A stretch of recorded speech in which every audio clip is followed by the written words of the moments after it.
Drones. Drones are getting more and more popular as more iterations of them come out. Just about every popular YouTube video you see has a drone shot in it.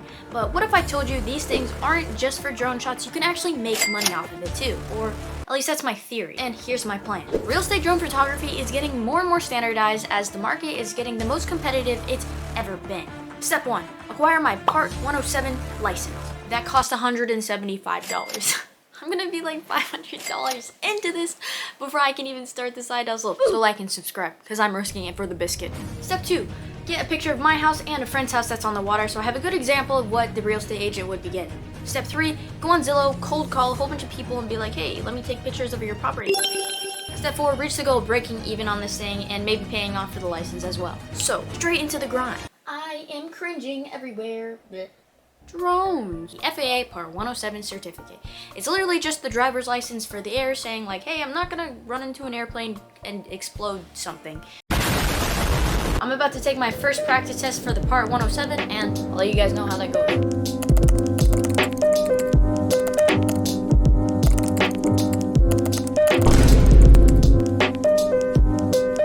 I just passed with over an 80. Gonna go ahead and schedule my test now. Can you guys see how tired I am? I've been getting terrible sleep while running this challenge. Anyways, on with the video. I'm in Brutal to take this test, which is actually pretty cool. Fingers crossed they give me like half decent questions because I've clocked like 3 hours of studying for this Part 107 certification test, whatever. So wish me luck, guys. I'll see you on the other side. A lot of boring math later. I passed it. Let's go. I spent like an hour and a half in the exam room, which is way longer than usual, but look at this freaking score. 92, baby, let's go. I do have to say I'm pretty proud of that considering the lack of studying I did. Either way, I'm super hyped that I got it passed. Now the grind continues on to step 3 or step 2, I don't remember. Now that I have my Part 107, the next step is going to be grabbing example photos that I can show to real estate agents, so hopefully I look like a professional. I'm gonna go ahead and take pictures off of this balcony of my house, and I'll just show you guys the results of the friend's house I already took pictures of. After that, we'll go ahead and start cold calling real estate agents and hopefully make some of my money back. Let's get into it. Okay, it's actually convenient that I'm taking these pictures now because my mom said she wanted pictures of the yard.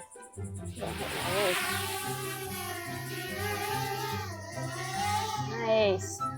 Good takeoff. Okay, so I might have to Photoshop myself out of these pictures. I'm sure no real estate agent wants a random NPC in their picture. Now, I could take some videos too, but I don't think I'm professional enough to go ahead and take videos. I do have an ND filter on here. Not that you guys really care. Alrighty, so this is the final product I got out of those drone shot videos. I did do a little bit of touch-ups in Adobe Lightroom just to try and add a little bit of spice to it. You guys should comment down below what I could have done better with these. The constructive criticism would honestly be really helpful. I finished up the pictures with the drone.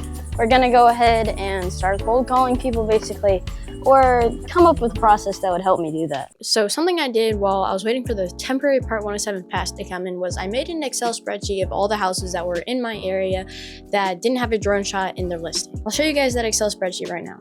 Yeah, I'm gonna blur out the first like 3 columns just because that's all of the realtor's personal information of how I will contact them. And then from there on, it's all information about the property. And then in the end, you just have the link to the listing on Zillow. Let's go ahead and start cold calling some real estate agents. I then proceeded to start cold calling people in probably the most awkward fashion they've ever gotten in a phone call. Yeah, that was fun, and yeah, you know, just watch. So guys, it's the end of cold calling people for the first day, and I've gotten no leads. I do have to take a break for about 5 days. Hopefully I'll reset and maybe think of something new, just because I do work 40 hours a week and have a regular job. We'll get back to this side hustle in about a week. I'll give it another really good shot. So far, I'm just finding out that this is a lot harder than what people on YouTube make it seem to be. Okay guys, another day, another chance to do better at this. I've got myself my iced latte here that I made. I'm gonna go ahead and make another Excel spreadsheet and go ahead and call some more people. Feeling a little bit more motivated now that I took a break and aren't trying to speed run a bunch of things. So, let's get cracking. This time around, I was feeling a lot more confident in my cold calling, feeling a lot more charismatic. You know, I had that riz in me, or I thought I did at least. And so I just went through my whole Excel spreadsheet and called a bunch of people. Okay, so overall, I would say this challenge was a fail.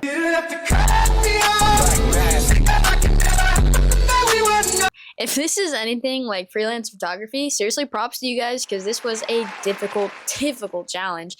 My biggest takeaway for this challenge is that the barrier to entry for real estate photography is super low. Apparently, a lot of real estate agents will just go out, buy their own drone at like Best Buy or something like that, and take pictures of it for themselves, and then just do this for other properties. So they aren't looking to hire someone for $100 when they can just do it themselves and eventually make their own money, per se. So getting hired is really difficult, and when getting hired, you're competing against a lot of actually professional companies that have super expensive drones, a lot of history. They have a huge portfolio of houses they've done, but they also offer interior like photography. I didn't offer interior photography, and in fact, one of the calls I had asked like, hey, do you also offer interior photography, which unfortunately I had to say no to. So just know that, I mean, you could take pictures with your iPhone, but this is my iPhone, guys. It's literally like dying, so I wasn't gonna be like, yeah, I take pictures, because I'd be lying. Also, the portfolio, I didn't have a website portfolio, which I should have had, but I don't have a lot of examples, so I didn't make one. So I came off as probably really unprofessional to a lot of the real estate agents, which did not help my case. If you have a drone, definitely don't let this video deter you. I just wanted to be completely transparent about this challenge and show you guys that if you're looking to get into it, you're gonna have to be really, really ambitious about it. So if you have a drone laying around, definitely pursue this. I won't, because I'm an engineer and I work 40 hours a week, and I did this for fun since I bought this drone for a separate YouTube video anyways. So yeah, guys, definitely get at it if you have a drone, but that's all I have for you today. Please like and subscribe. I did spend like $1,000 on this. Have a good one, guys.